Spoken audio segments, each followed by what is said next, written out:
Are you ready? Oh, yeah. Are you ready? I'm always ready.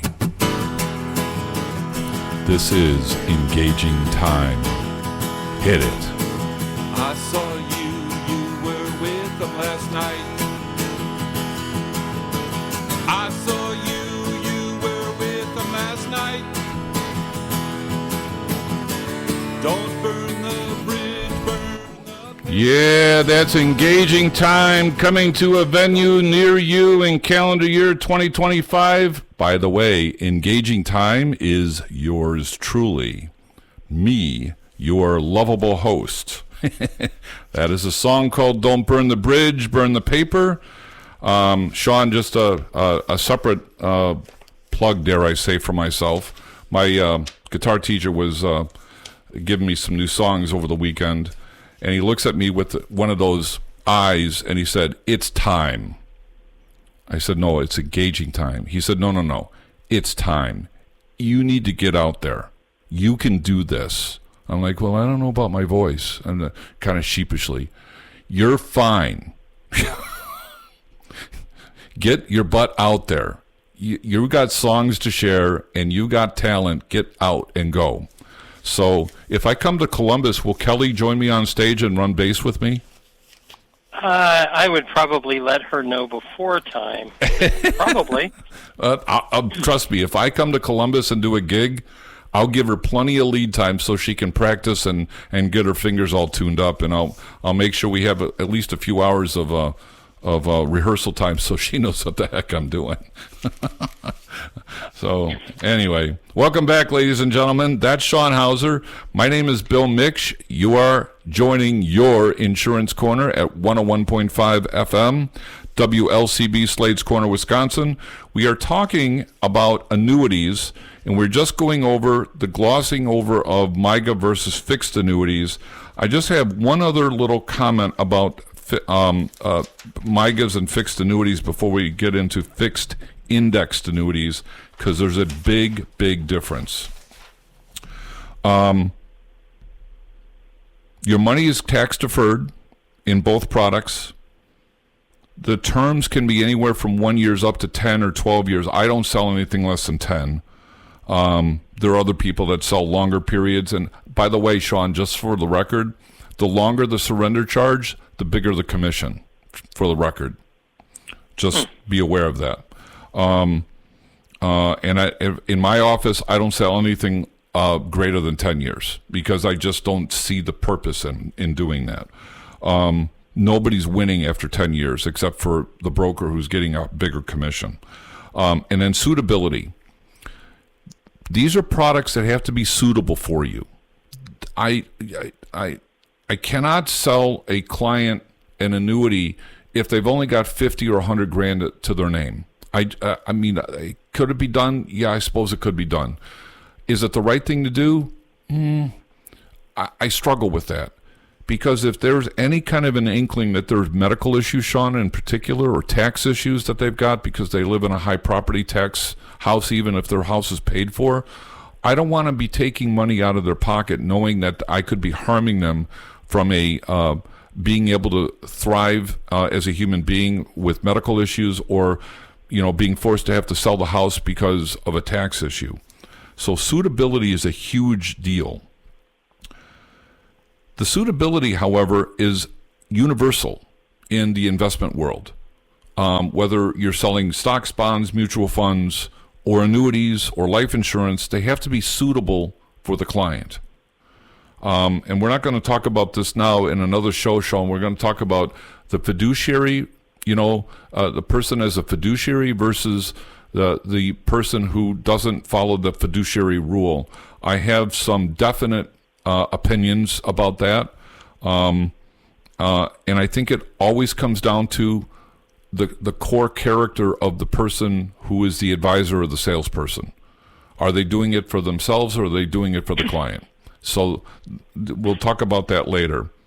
Fixed index. There's a question I have about that. Yeah, go ahead. When you get into that discussion, yeah, all of the steak and potato guys that I hear from are talking about, I'm a fiduciary, and that must mean they go to college for 10 years. Or they've been anointed by the king, or the pope, or the grand wizard of all fiduciaria. Yep. So we're going to have to get into what the meaning of that word is, because it used to be everybody said they were a financial advisor, then they were a financial planner, and now they're a fiduciary. Yeah. And it's like, Here's my short answer. Bullcrap. If you're doing the right thing for the client, whether you're an insurance guy like me or an investment guy who has got a fiduciary RIA next to his name, are you doing the right thing for the client? And here's my thing. And this is not to besmirch my brethren on the other side of the table. They work very hard, some of them, and some of them are slime balls, just like on my side of the table. If you're doing the right thing, you're acting as a fiduciary. If you're not doing the right thing, you're not. It's not complicated, because everybody has to follow suitability rules. Everybody. You have to sit down with the client and go, how many assets do you have? How much cash do you have? How much debt do you have? What are your goals and objectives? Blah, blah, blah, blah, blah, all this stuff. Fact-finding, that's what they call it in our industry, fact-finding. And if your fact-finder is up to speed, you're doing what a fiduciary would do. Now, that's just the fact-finding piece of it. The fiduciary part comes in where they're saying, well, we don't sell portfolios. Well, what the hell do you sell? And do you work for a house that says, well, 20% of the time we want you to be in this portfolio? Well, wait a minute. I thought you were a fiduciary.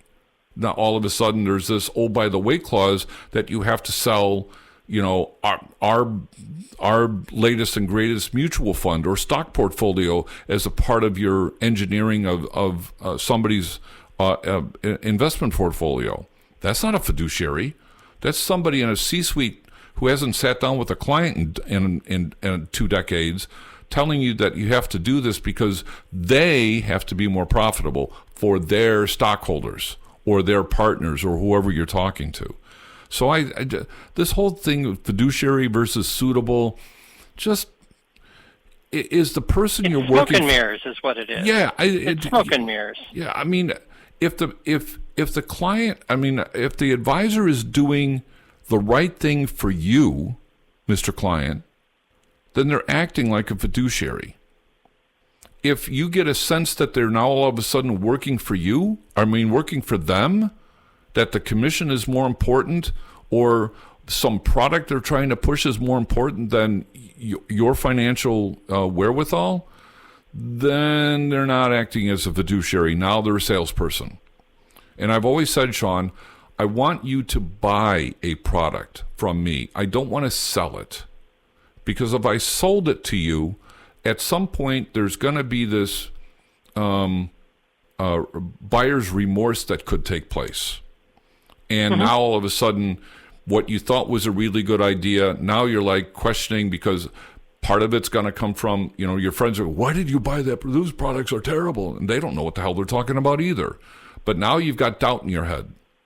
So as an advisor, and any advisor worth their salt, we're going to cover the good, the bad, and the ugly. And then put our pen down and you say, what do you think? What do you want to do? Because it doesn't matter to me.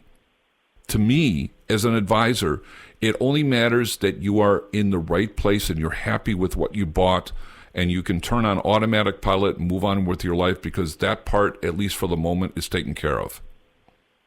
That's it. It's not complicated. So here's the other thing I'm going to say. I think I've told this to you before. There are companies out there that say, we make money when you make money. I've heard commercials from at least 3 different companies that same byline. Okay, great. So you have $1 million in a portfolio.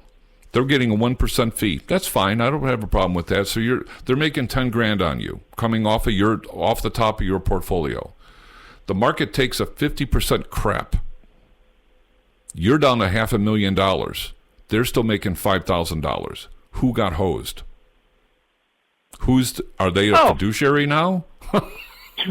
I might know of a place like that, or might have done business with a place like that. So, yeah. Anyway, I didn't mean to derail you tonight, but I love those ads because it's it gives them, just because they have airtime between 60 Minutes and the Slap Chop infomercial, and it gives them an air of like, we're better than the people that sit in those corner offices on Main Street and do the best thing they can for their customers, and get their customers 100% of the service they need, but they don't sit there and call themselves a fiduciary. No. I'm an insurance agent. I'm not a financial advisor. I'm not a certified financial planner. There are some CFPs that are really good, and some CFPs that are book smart and street stupid, and couldn't sell themselves out of a paper bag if it was torn to pieces, because they don't know how to present stuff, but they knew how to take tests. I've got several friends of mine that have got letters that go from here to there: RHU, CEBF, the CFP, CLU, CHFC. Great. You know how to take tests. You're smart. I'm not going to take anything away from your brain power. But, you know, as I told somebody the other day, when you're looking for a job and you come into my office, my first thing is, how are you going to make my life better? Because I'm going to pay you out of my pocket. How are you going to make my life better? Yeah, that's selfish, but I'm paying you out of my pocket to come in and do a job. So I have the right to say, how are you going to make my life better? If you're going to make my life better by generating an extra $1 million, your life is going to be really good too, and you're going to make me happy because I can relax. You know, so yeah, the whole fiduciary thing to me is I shake my head going, yeah, okay. All right, so fixed index annuities. I'm going to start out by saying the same kind of things I talked about before: quality of company, length of term of the contract, surrender charges, taxes. They're all the same. Whether you do a Myga, a fixed indexed annuity, or a fixed annuity, you have those same common features. The biggest difference in a fixed indexed annuity is that you've got two buckets, folks. So if you envision two columns, one is your real money. That's your account. That's your money. That's the account money. The other one I call monopoly money. It's not your money. It's the income side of the ledger. It's where if you're going to do a fixed indexed annuity, because you are eventually going to want to take income out of this thing as a part of your retirement planning, for example, that income side is going to be a different number, at least it should be, than the account number. And the income is going to come off the monopoly money. And let me give you an example. And I got to be careful here because I don't want to get too deep into the weeds. If you give me $500,000, and there are some products that will give you a bonus just for coming to the table. So here, Sean, here's a 20% bonus for your $500,000. So your real money starts out at $500,000. A 20% bonus is an extra, what is that, $10,000 if I'm doing my math right? 20% of five. What did you say? 500,000. Yeah, no, it's not. Well, it's $100,000. That's 100,000. Yeah. Is it 100,000? No, it's 100. It's 50,000. Yeah. No, it's 50,000. It's 50. 10% of 500 is 50,000. Oh yeah, that's 50,000. I thought you said 20%. See, I'm working you here. I want 20%. Yeah, actually, well, 20%. Let's go with that. It's $100,000. So okay. Your other side, your income side, your monopoly side, the income side of that portfolio is now worth $600,000. And then the index, as the investment piece of a fixed indexed annuity, is now either a money market kind of a thing, which is not so sexy, or the indexes in the stock market, the S&P, Barclays, maybe the Dow. There's a whole bunch of indexes out there that most people have never heard of before, but they're definitely available in the market. You can watch them, you can look at them, but you're not in the index.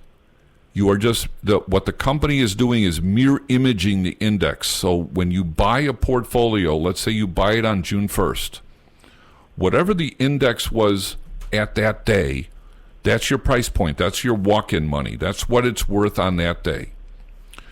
if the market goes up 10% on the anniversary the following June, you're going to get a piece or all of that. You're going to participate in a portion or all of that interest increase in your